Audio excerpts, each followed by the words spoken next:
We have two amazing guests that are going to be talking about tourism.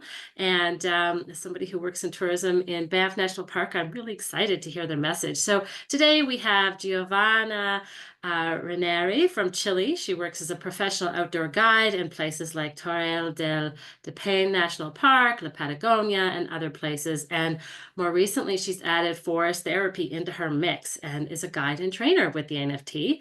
And Beàta Szablics, sorry if I'm mispronouncing that, Beàta.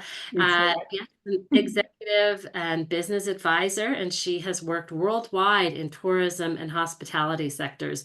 And she works to empower individuals and organizations by integrating nature-based strategies into business and personal life for holistic well-being and resilience. So I'm going to let you two take it away. I'm looking forward to this.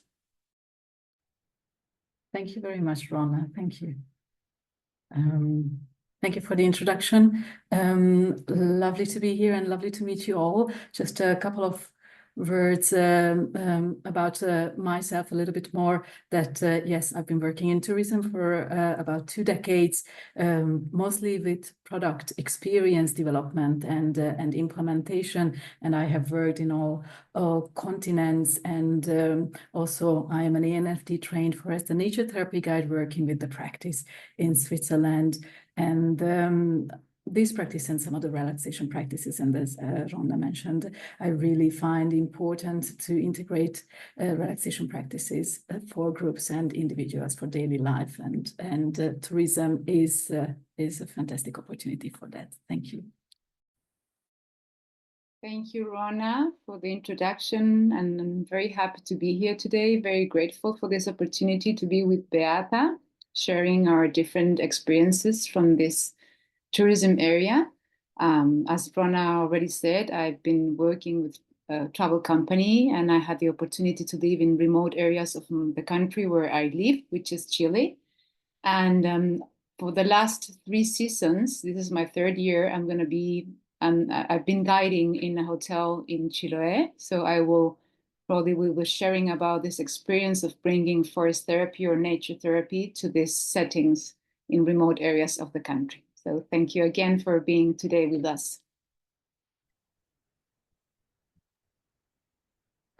As just a little bit of summary, as Gio mentioned, we will be sharing some stories and experiences about our work. And we found this very, very important because tourism is a growing business and people are more and more love to travel. And it's important for us to help them how to travel better. And we both work in a non-traditional forest environment, if I may say, and maybe this makes our stories a little bit different than working in forest environments. We work with forest environments as well, but our tourism stories today are a little bit different, showing you how these powerful practices can be integrated and used in guest experiences outside of the forest in other areas. And please have your questions ready. We would also like to engage with you in a Q&A session later on.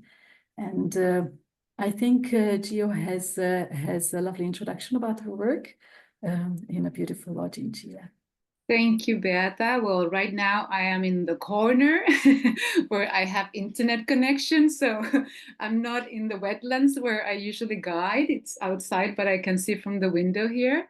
And I would love to tell you a little bit, as you said before, this challenge maybe for us as guides when we are in places that are not like forest. And this where I'm guiding right now, it's a lodge that is located in the south of Chile in an island called Chiloé.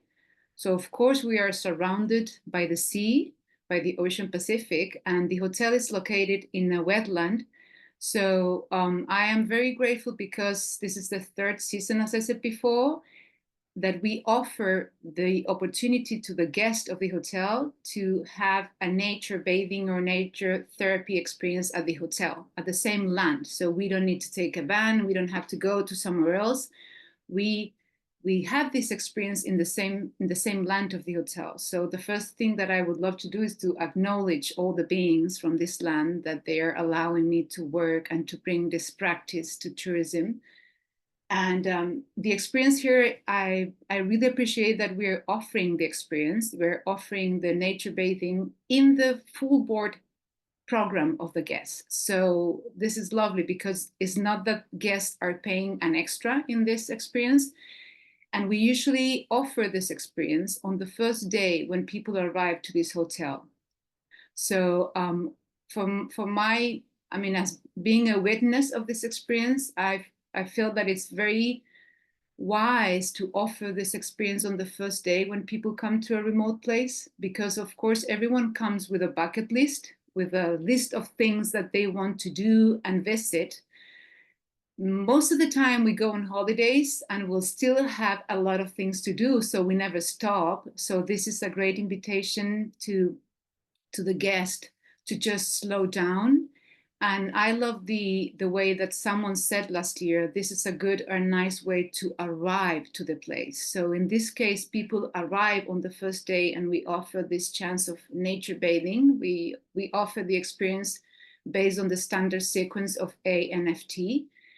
And what I love is that this is something that most of the guests, they don't know. It's something that they haven't heard even from forest bathing. It's something very new. So at the beginning, they could be a little bit skeptical and with some reactions about when we give the introduction, which, you know, it's very hard to explain this practice because it's something that we experience by ourselves. So each one of us has a different experience. But it's nice to see that maybe the bridge is at the beginning, the science and all the benefits from our own well-being and health. But it's beautiful to see that at the end, what people report is how the way of seeing the land is different, the way they relate to the land and the way they see the other beings whom are sharing this experience is different. So this is the way we offer the experience here. So it's included in the program of the guests. So we offer this every day.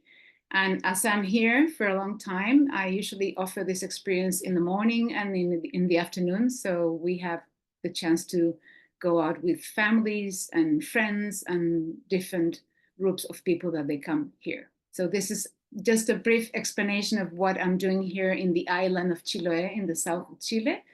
And I would love to hear your story about your work, Beàta, especially in Antarctica. Thank you so much. Yes, what the story I wanted to tell or introduce my work, it's a little bit different. I had the ultimate privilege to work on Antarctica last year, and it's been a very, very different experience due to the conditions. And this was, of course, tourism work. I was managing a luxury camp on the seventh continent. In the northeast part of Antarctica on Queen Maud Land, that it's an hour-and-a-half flight from the northern sea shelf, sea ice, and 5 hours flight from Cape Town. So this is an extremely unique environment, and people, of course, arrive here with a lot of expectations and also with a lot of baggage from the life, as you also mentioned, Gio. And people who come here, they really have access to everything, or almost everything on the planet. And Antarctica is the ultimate place where they probably have not been before, or they have not been on the ice, since most people arrive to Antarctica on the ice with ships. So this very unique environment creates a lot of challenges for people when they arrive here, because it's extremely harsh, extremely cold, and there is a lot of stories about Antarctica with good reason, weather changing in a minute, and can be really, really tough on the human body, a physical body, especially our bodies who are used to city environment and comfort, most of us. And what I have noticed when people arrive, they arrived on a weekly basis, that they are super happy to be there. And this is really beyond for most people to reach this incredible place, incredible corner of the world. But yet they simply just cannot enjoy. They don't know where they are. It's simply because they spend just so much time still in the stories, what they are bringing in their package, what they are bringing with them. And here it is, this incredible natural environment, and they don't know how to enjoy the place. And thankfully, based on my nature and forest therapy training and experiences in other environments, forests and meadows and parks, I was thinking that maybe I can share this experience with people and try with them, give them the opportunity to connect to the land and connect to the weather and natural environments, even without trees and greenery, because there is a lot of interesting natural elements on Antarctica. It's not just white, it's not just wind, but there is millions of shades of white, which I would not have thought before, and millions of different shades of blue in the sky, and how the sun is coming all around. It never really sets, and what colors that the sun brings in the morning and in the evening, and how the change and ice conditions change with the wind, and how the wind is touching us in different time of the day, and it's coming from different directions and different speeds. So there is really a full body experience here with nature, and there was a lot of activities for people there to do sport activities mostly, and regardless, it felt that they are not really present. So I was really lucky to be able to offer a standard ANFD standard sequence-based experience program to them. Due to the conditions, I needed to make some changes and modifications, especially because of the cold weather and because of the sudden wind changes.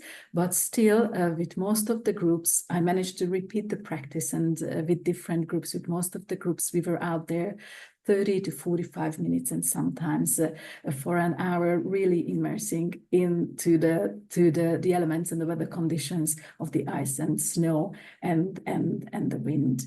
And so this is a very interesting setup. And companies, I believe tourism companies are specifically looking for this, and this was one of the conversations when I arrived and started to work for this company in Antarctica, that how we can bring people closer to the place, what are those experiences, activities. And then I explained to the company that I work for these activities, and they were ultimately happy, especially when the guests reported back that they did this, and also the staff started to talk about this, that what we are doing with the guests, the staff members also came out and practiced with the guests, and how this really changes people's understanding and experience on the place, even in the land of the ice and snow. And Gio, I think you do have a very, very interesting experience and some feedback from some of your guests, how was their experience, and how this really impacted them personally when they went on the experience with you. Would you mind sharing that with us? Something that I would love to mention before sharing some of the experiences with the guest is something that you were mentioned before. It's about the importance of the staff, of the company, in this case, the lodge. For me, the staff has been like an ally, like a friend, like a colleague, because at the beginning, we offer the experience for the staff so they could understand what is nature or forest bathing. And now they are the best promoters of the practice here with the guests. So that's very important. And at the same time, while I am here, I have the opportunity to guide the guests that they're staying at the hotel. And if I don't have a forest bathing or nature bathing with the guest, I go out with the staff, which is great because it's like a win-win. So you have a staff that has the opportunity to have an experience like this during their day job. So that brings them, like a little different ambience of the work. And of course, the eyes of the staff and the connection with the staff with the land it changes. I mean, sometimes, you know, the people that work here, we go on a nature bathing and they say, Gio, I've done this trail many, many times. I walk here every day. But when we come with this nature bathing or nature therapy experience, my eyes see something different. My sensations are different. And they also report that they feel that they are in the present moment and they forget all the things that they have at work. And the same happened with the guest. Sometimes the guest, as I said before, they come with the list of things that they want to see and visit. And for them at the beginning, it's hard to accept this invitation to be in the present moment with no expectation. So it's very challenging. And also it's very challenging for guides that are here in this conversation right now, especially when we mention about the circle, the sharing circle. Sometimes people are not prepared to come to holidays and share in a circle about what they're noticing. So sometimes people, they're a little bit nervous and anxious about that. But it has been so beautiful to see how people start to let go. And at the beginning, they could be a little bit reactive and apprehensive about this space. But suddenly, it's like all our layers, they start to drop down. And at the beginning, we might present ourselves as someone very, I don't know, with lots of titles and things, and suddenly you see how people, they start to feel embraced by the land and by all the beings that are surrounding and sharing the moment with us. Here we have a wetland, so we have lots of birds, and it's amazing how the birds, they share the moment with us. So I would say that for me, being a witness of this moment where guests, they have the opportunity to have a very soft and gentle change of the way they arrive to the place, of the way they see this place that they are visiting, and then the way they relate with their own families, because we have lots of families and couples that they come. So sometimes the nature bathing is only with a couple, only with one family. So it's also wonderful to see how they start to remember their own relation among them as a family, as human beings. And they also remember their own lands. Like 2 days ago, I had some guests that they were coming from Oregon. And they were like, we are so far from our home, but we feel like we are at home right now. So it's so nice because people, they realize that this nature bathing or forest bathing connects us no matter where we are. And then the other thing is the perception, and I would like to use the word beauty and gratitude from the staff and from the guests when they see things, very tiny things, because sometimes they're coming with a huge expectation about the landscape and about what is famous from the destiny.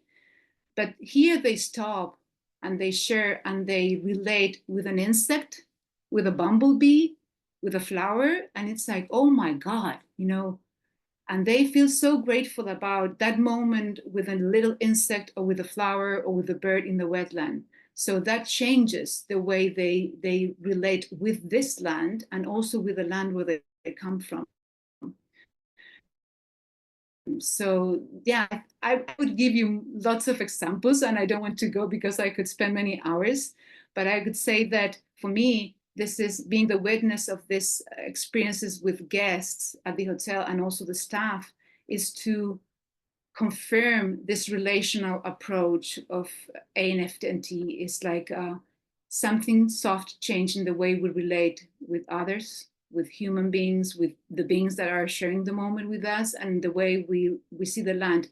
And a report that I have from the guides, because people usually have this experience on the first day, and then they have the opportunity to go with the trekking guides, outdoor guides, to trekking, to horseback riding, to boat trips, fishing, whatever. And the guides, the trekking guides, the outdoor guides, they said that when guests have had this experience on the first day, the way they relate or they behave with the land is different. Sometimes they ask to the guide to stop and pause and just feel the place. And the other thing that it's funny, and I think it's people, I mean, why the staff likes these experiences is because sometimes people, they come with all the stress, even in holidays. We have a lot of things to do, and we come to holidays and we have taken lots of flights and connections, and sometimes we lose the baggage. So we come with a lot of stress. And when people, they are invited to just be in the present moment, sometimes they realize that they haven't had the time for that, never in the life. So this is the first time that they stop and they can kind of relate with themselves. And then they are more gentle with the other guests, with their families, with the staff of the hotel. So that's why I say this is nice to see how relations changes in all aspects. As tourist, as a family, as a guest. That's what I could share in this moment. So I would love to hear your experience with the guest in Antarctica.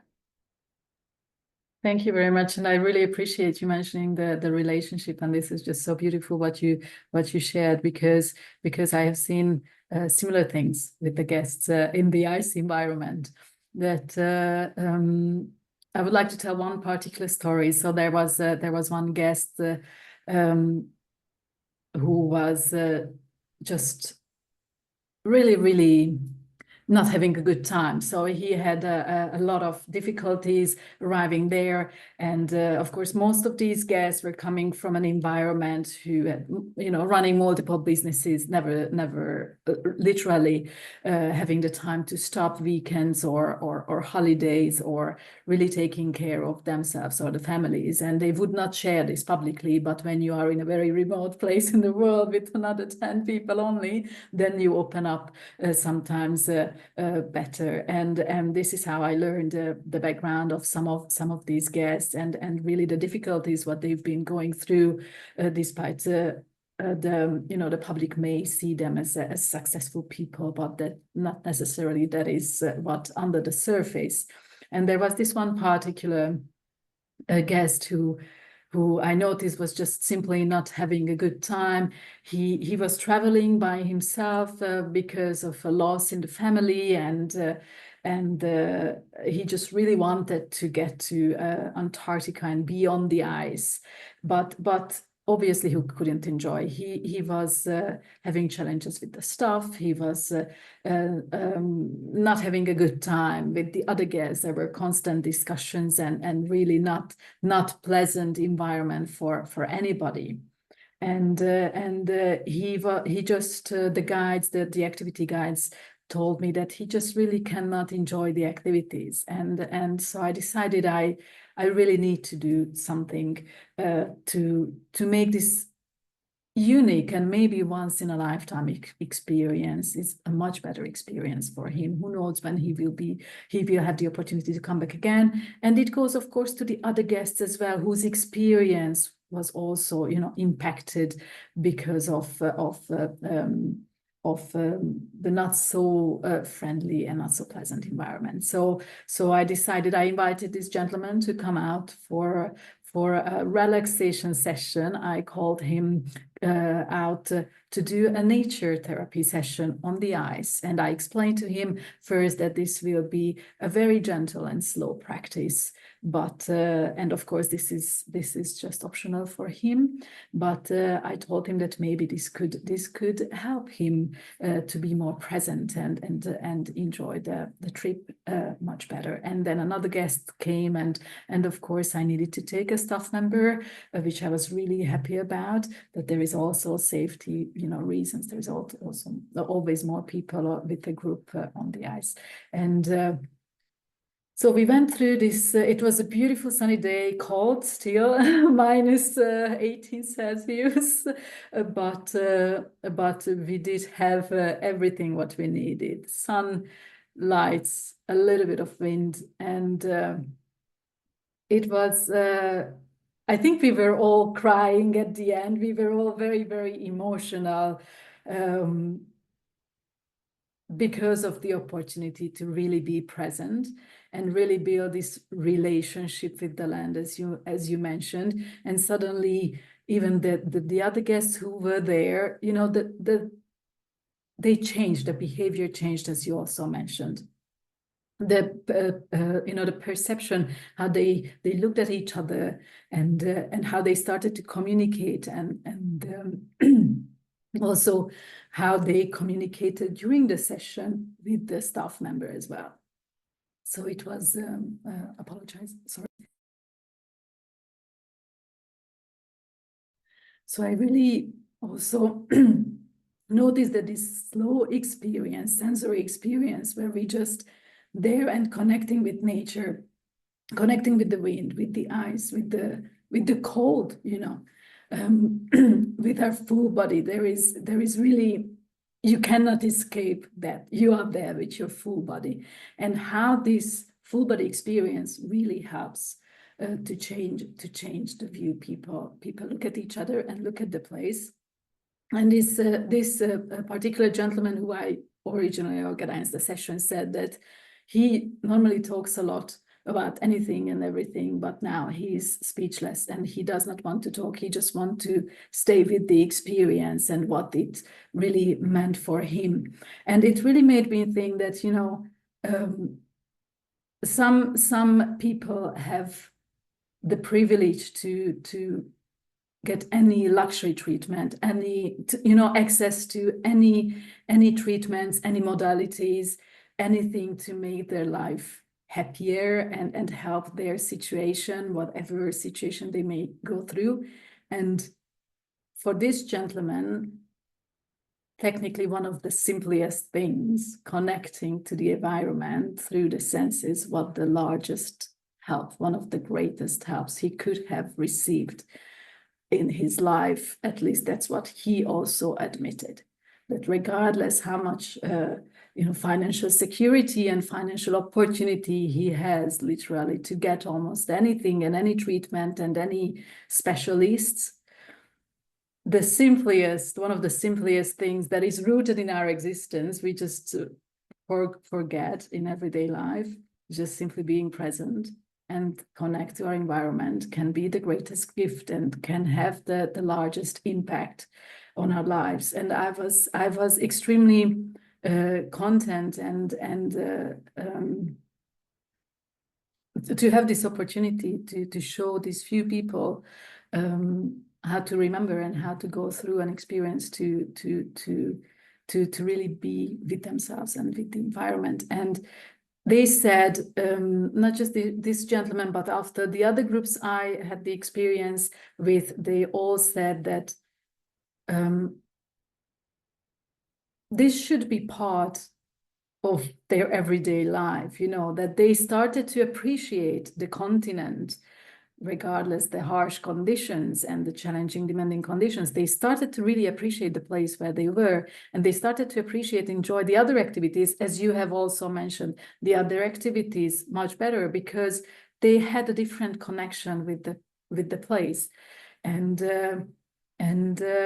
this is, I believe, one of the most important things in travel and tourism, that no matter where we are, we connect people to a place and they take that experience home with themselves, and they potentially will not look at their home place the same anymore. And no matter where they choose to travel or where they have the opportunity to travel in the future, probably there is a good potential that they will take this experience further with them, no matter which land they meet with. So it was, I believe, very much life-changing. Maybe this is a very complex word, but looking at what my guests at that situation went through, it was definitely life-changing for them during that stay, and I am sure that this has impacted their life, this experience, much longer.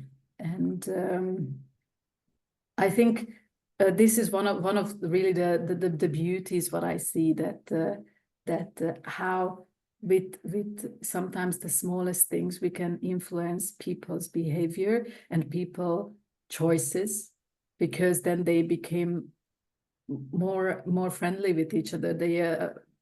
They appreciated or interacted with each other differently with the staff, and even the staff had a comment that, "Oh, Beàta, we want you to do this with every guest and every group, because suddenly, you know, there is a big change in the hotel and in the entire experience what people spend there." So this is my story with this particular gentleman and particular group, and what I have seen and what my experience is in other places as well where I guide, that there is a potential, a very, very strong potential with allowing people to connect to the place, whether it's a man-made or natural environment, differently. That has a potential to change their behavior long term. And I would even say, and I would be curious what you think, Gio, that maybe they can even become stewards of the land, even if they are not at home, not stewards for their homeland, that travel moment, or travel time, but they understand their connection, what they are experiencing, and then they can become stewards for that land and even their homeland when they look at their home differently. What do you think about that? Yeah, for sure. I feel that reciprocity arises here. And as you said, with the sensations of the people sharing, like nature bathing or forest bathing in a land that it could be very far from their own place, something changes in their hearts. It could be very gentle, soft, but something changes. And I have experience with lots of guests that because of something that they have felt here is they want to go back home and they want to do something different in the way they relate the land. I remember one experience guiding a guest for people that are here and they're guides. I was guiding the POP, PDP in Spanish, like the pleasures of presence. And this was a big edge for me because I was guiding that, and suddenly I heard that in the land just beside us, someone was cutting a tree, so we could listen the noise, the sound of the tree falling. And every time I remember this, I get goosebumps because for me it was a big edge as a guide, hearing the noise of a tree falling. But then when we came back to the circle, that person shared that he was very emotional about the sound of the tree because he was a wooden designer and he worked with wood, designing furniture.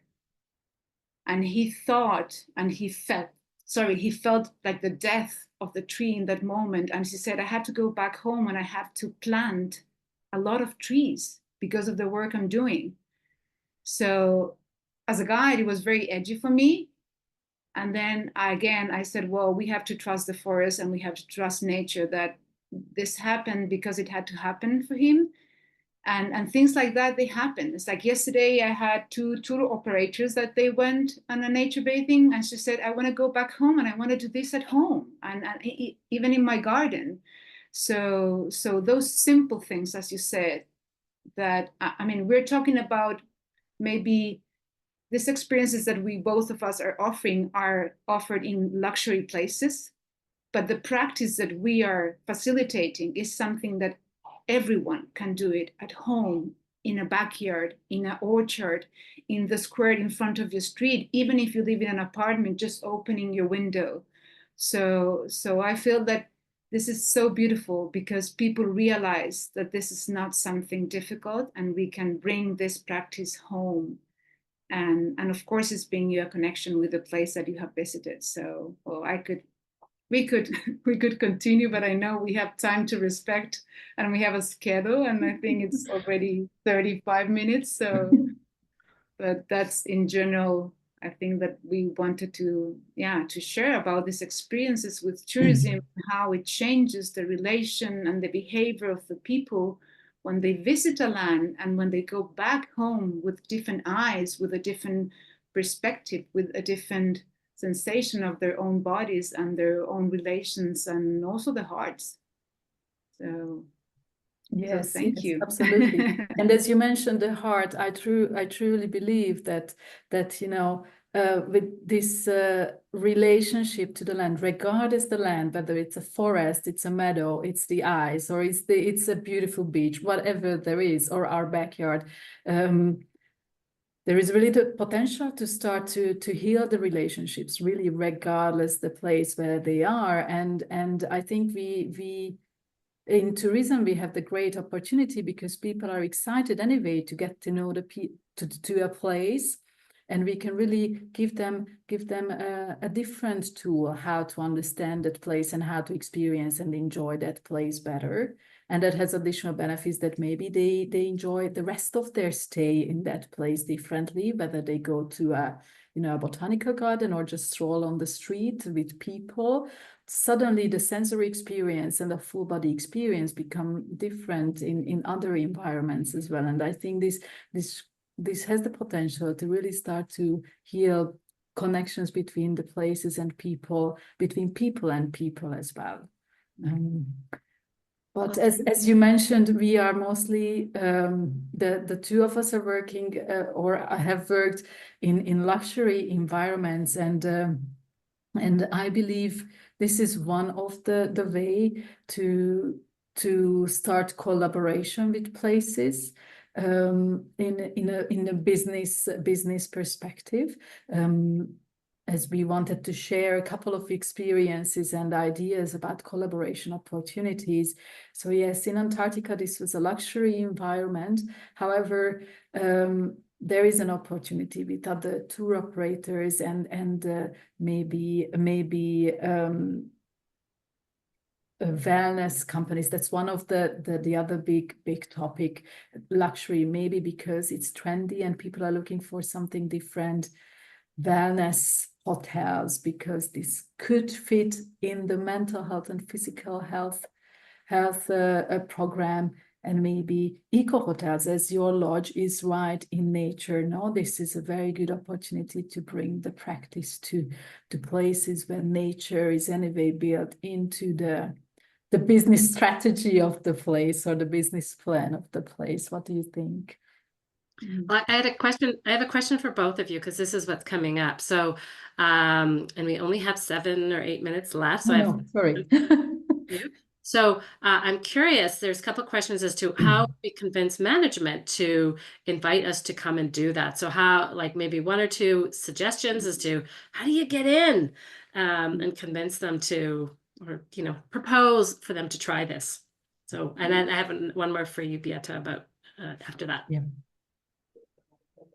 I would say the first thing is, as I said before, as guides, we should invite people to have a forest or nature bathing experience therapy before. So, because it's very hard even for us as guides to explain.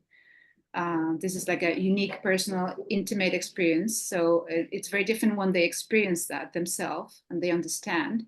So at least that was the way I did it. I offered this to the staff and I offered this to the managers and they could experience this. So it was like, okay, some of them more open, some of them less open, but they thought this is something that people are looking for right now. People are looking for connection or for this restorative practices that they can have in remote destinies, for example. And the other thing, someone was also asking in the different ways how to do it. This is not the land where I live normally, but where I live, I also have collaboration with an hotel that offers forest therapy to the guests, but guests, they pay an extra.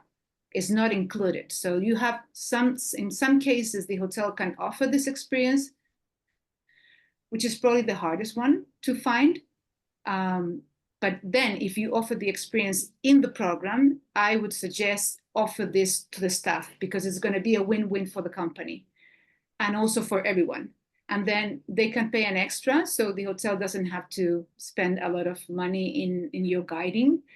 And the other thing that we're also considering here right now is to open this for people that are not staying at the hotel. So we could offer the experience in the land, but this could be open to maybe the people that come, but they're not guests of the hotel, and even local people. So that's what I would suggest, different options.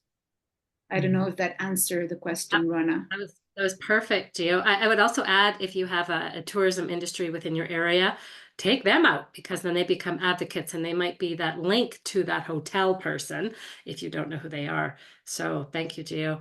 Beàta, there's lots of questions as to how did you lead your walk? It's -18°C. Like, did you do that's in motion one? Like, how long was it? So you only have 5 minutes left, but if you could sprinkle us with a little bit of wisdom as to how you led a walk at -18, that'd be awesome. Yes, thank you so much for the question. Well, we had very special clothing, so it's not standard winter coating what you would use and you know at home, even if you live in a cold place. We had very specific clothing. I had a lot of extra tea with me, not just I did offer tea ceremony on the ice, so we had that at the end as a closure, but we had tea during the session. And also I have added, if some of you might be familiar with the breath of fire, if you do yoga or some other activities. And this is a very good way to keep you warm. So I added actually extra movements and extra breathing exercises. So it was a combination of different modalities a little bit. And to be honest, I needed to monitor, of course, the participants, how they are you know, managing the weather. But when it was very, very windy, or I understood that the wind is picking up, then I cut the session. So I led the whole practice into end much earlier because it was just impossible to stay out. But in general, I added some extra breathing practices and movements. So Beàta, did you do that first invitation that we do, which we call POP, that sensing one? And then did you do the one where we get people to notice what's moving? There's no trees, so did you do that one? Yes, I did pleasures of presence. Absolutely, that was the first invitation to bring them into the place. And the what is in motion was really with the wind, as there is always wind in Antarctica. It never stops. It's just the strength. So it was mostly what is moving around you with the wind and within you. So that was a good exercise. The wind is blowing the ice, so there is things to, you know, focus on, but it was just very, very, very short because there is always movement with the wind, you know.